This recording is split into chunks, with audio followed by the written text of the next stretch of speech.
रघुवंशी की हत्या के बाद से सोनम रघुवंशी के खिलाफ लोगों में भारी गुस्सा है।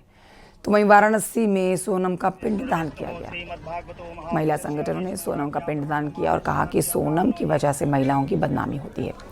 सोनम का पिंडदान करके महिलाओं ने उसकी तस्वीर का पिंडदान करके देखिए उसकी तस्वीर को आग के हवाले कर दिया, गंगा में फिर प्रवाहित कर दिया ताकि उसे मोक्ष ना मिले।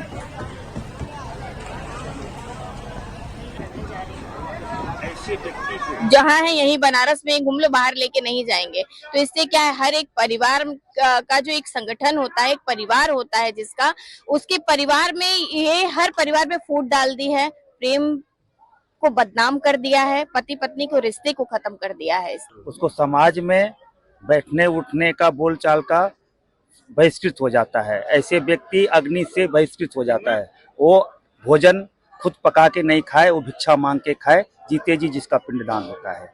सोनम रघुवंशी का नाम सब पूरा देश जानता है, जिसने अपने पति राजा रघुवंशी को पहाड़ से ढकेलकर हत्या कर दी।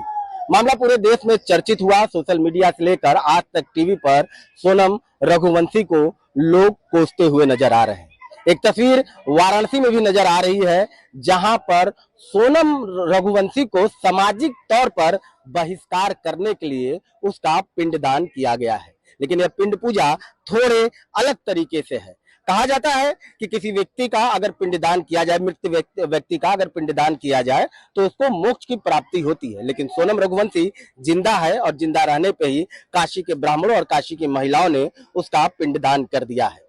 कारण यह है कि उनका कहना है कि सोनम ने महिलाओं की जो है वो बदनामी की है और ऐसी महिला को पूरी तरह से परित्याग करना चाहिए। इसलिए उसका पिंड पूजा किया गया है और उस पिंड को जलाया गया है और जलाकर उसका पूरी तरह से सामाजिक स्तर पर बहिष्कार किया जा रहा है। राजा का के आत्मा की शांति के लिए भी पूजन किया गया है। रवि पांडे, न्यूज़ 18, वाराणसी। उधर नोएडा वृद्धाश्रम की जांच में विदेशी फंडिंग के सबूत मिल रहे हैं। ट्रांजैक्शन डिटेल्स खंगाली जा रही है और किस देश से रुपए खाते में ट्रांसफर हुए हैं इसकी भी जांच की जा रही है। नोएडा का ये वृद्धाश्रम जहां पर बुजुर्गों को बहुत ही बुरी हालत में देखा गया, जिसका वीडियो सोशल मीडिया पर वायरल भी हुआ। अब देखिए इसी कड़ी में ये कदम महत्वपूर्ण माना जा रहा है कि यहाँ नोएडा वृद्धाश्रम की जांच में विदेशी फंडिंग के एंगल से भी जांच की जा रही है। जो ट्रांजैक्शन डिटेल्स है वो खंगाली जा रही है। नोएडा के सेक्टर 55 वृद्धाश्रम में जांच के बाद चौंकाने वाली बातें सामने आई हैं। दरअसल में विदेशी फंडिंग की जा रही थी और ऐसे में फॉर्म 8 और फॉर्म 12 के साक्ष्य मिले हैं। जिला प्रशासन ने जो टीम गठित की थी उसने ये तमाम साक्ष्य अब शासन को भेज दिए हैं। शासन स्तर पर निर्णय होगा कार्रवाई को लेकर या जांच आगे बढ़ाने की दिशा में। आपको बता दें, दरअसल में सेक्टर 55 वृद्धाश्रम में वीडियो वायरल हुआ था, जिसके बाद महिला आयोग और जिला प्रशासन की संयुक्त टीम ने कार्रवाई की थी और उसके बाद एक टीम दोबारा भेजी गई थी जिसने शासन को रिपोर्ट प्रेषित की है। उस रिपोर्ट में साफ तौर पे जिक्र किया गया है कि वहां पर जो व्यवस्थाएं थी वो पूरी तरीके से असंतोषजनक थी।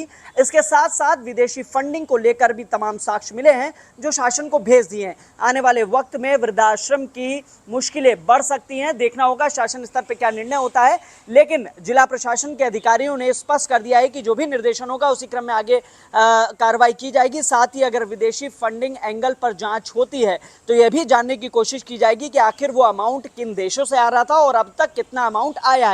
संबंधित जो एजेंसियां हैं उनको भी पत्र लिखा जाएगा। तो जाहिर तौर पे एक तरफ जहां महिला आयोग ने स्पष्ट किया है कि इसमें सीलिंग की कार्रवाई होनी चाहिए, दूसरी तरफ फंडिंग का एंगल भी निकला है, इस पर भी जांच की जाएगी। कैमरामैन विपिन के साथ हिमांशु शुक्ला, न्यूज़ 18, नोएडा।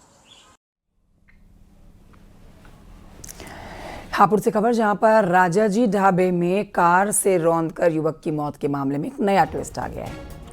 युवक के परिजनों ने साजिश हत्या की आशंका जताई है। साजिशन हत्या की गई है, ये परिजनों का कहना है। युवक प्रेमिका का बर्थडे मनाने बुलंदशहर से आया था। जांच में कार का मालिक और ड्राइवर भी बुलंदशहर का रहने वाला निकला। कार ड्राइवर का नाम फैज़ था और कार के अंदर फैज़ और जीशान मौजूद थे।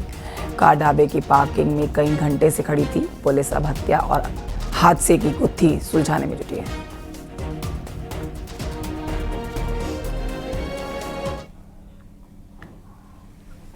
लखनऊ में बाइक पर स्टंट कर रही एक लड़की का वीडियो वायरल हो रहा है। आपको दिखाते हैं वीडियो जिसमें ये लड़की स्टंट कर रही है। इसने हेलमेट भी नहीं पहना है।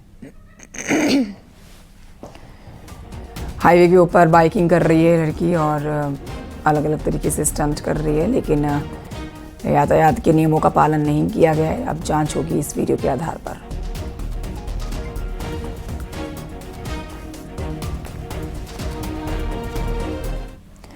खबर पीलीभीत से, जहां पर महिला अस्पताल में फंस गई लिफ्ट में सीएमओ और सीएमएस थे मौजूद। 20 मिनट तक लिफ्ट में फंसे रहे सीएमओ और सीएमएस।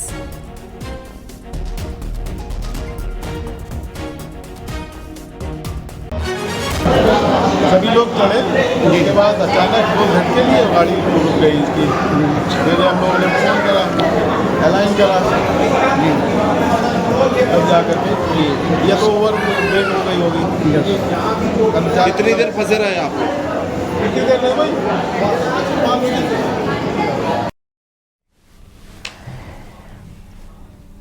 खबर देवरिया से है, जहां पर एक नई मुहिम शुरू की गई है जिसका नाम है पीली पर्ची। एसपी ने ये पहल जिले के सभी थानों, सीओ ऑफिस और एसपी कार्यालय पर शुरू की है। इसके तहत सभी फरियादियों को पीली, गुलाबी और सफ़ेद रंग की एक टोकन स्लिप मिलेगी। और आपको बता देते हैं कि पीली पर्ची फरियादी की एप्लीकेशन में लगाई जाएगी, सफ़ेद रंग की पर्ची एसपी कार्यालय में जमा की जाएगी, गुलाबी रंग की पर्ची उस पुलिस अधिकारी को मिलेगी जो एप्लीकेशन की जांच करेगा। जो रिटर्न में शिकायत हो उनको एक पर्ची दी जाएगी जिसमें उनका शिकायतकर्ता का नाम, डेट आदि लिखा रहेगा और उसका जो एक्नॉलेजमेंट नंबर भी उसमें होगा जिससे कि वो अपना ट्रैक भी कर सकते हैं। नॉर्मली हम लोग बहुत सारी शिकायतें IGRS पे ही ले रहे हैं, लेकिन इससे एक हम इसमें जोड़ रहे हैं जिससे कि जो शिकायतकर्ता थानों पे या हमारे विभिन्न ऑफिस में आते हैं उनको अपनी शिकायत का स्टेटस पता रहेगा और इससे जो संतुष्टि लेवल है, जो पुलिस का जो सर्विस जो हम सेवाएं दे रहे हैं, इससे उनका संतुष्टि लेवल भी बढ़ेगा और हम उम्मीद करते हैं कि इससे पुलिस उनको बेहतर सेवाएं देने में सक्षम होगी।